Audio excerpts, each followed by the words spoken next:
Bonjour et bienvenue à tous. Victime de viol au stade du 28 septembre, Fatoumata Bari révèle « Ils ont écarté mes jambes et ont introduit leurs mains ». Âgée de 43 ans, Fatoumata Bari, déléguée médicale de profession, a préféré expliquer en public ce qu'elle a vécu le 28 septembre 2009 au stade de Conakry. Avant de commencer, n'oubliez pas de vous abonner et d'activer la cloche de notification pour ne rater aucune de nos prochaines vidéos. C'est parti. De son arrivée sur les lieux jusqu'au début des hostilités, la victime a livré un récit glaçant. Je suis là devant pour témoigner.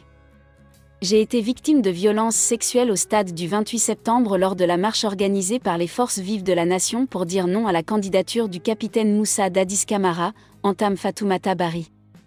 Dans la matinée du lundi 28 septembre, poursuit-elle, je suis sortie de la maison avec ma cousine pour aller au stade où la manifestation était prévue. Arrivés aux environs du stade, nous avons trouvé M. Tiegboro Camara en compagnie de ses gardes qui disaient aux jeunes de reporter la marche. Un homme est sorti de la cour pour lui dire non. Il a ajouté que c'est ce jour que nous avons dit non au général de Gaulle et c'est le 28 septembre aussi que nous dirons à la candidature du capitaine Moussa Dadis Camara. Aussitôt, Tiegboro a demandé où sont les leaders politiques. Les jeunes ont répondu qu'ils sont vers l'université.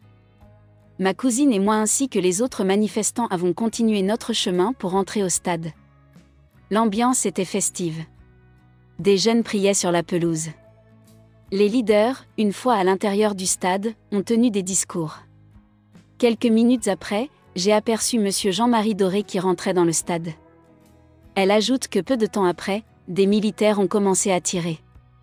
Il y a eu des affrontements entre militaires et manifestants.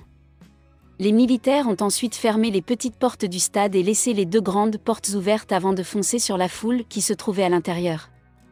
Le carnage a commencé.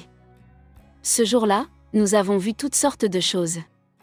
Beaucoup de choses se sont passées, mais si aujourd'hui nous sommes devant vous, c'est pour sauver la nation.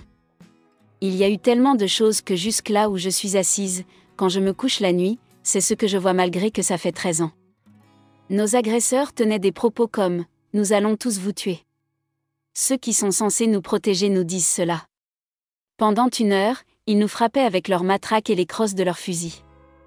J'ai poussé ma cousine pour que nous allions chercher une sortie. Elle pleurait et disait qu'on allait mourir. Des jeunes ont réussi à s'échapper avec ma cousine. Je cherchais aussi à m'échapper quand j'ai aperçu une dame et je me suis rapprochée d'elle, pensant qu'on allait me laisser à cause celle-là. Un groupe de militaires est arrivé et a demandé à la femme pourquoi elle est venue au stade. N'ayant même pas laissé le temps à la dame de répondre, leur chef lui a automatiquement administré une gifle. Voyant cela, j'ai essayé de m'échapper vers le grand portail.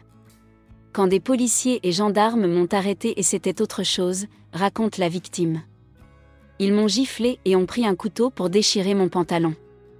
Ils m'ont déshabillée toute nue.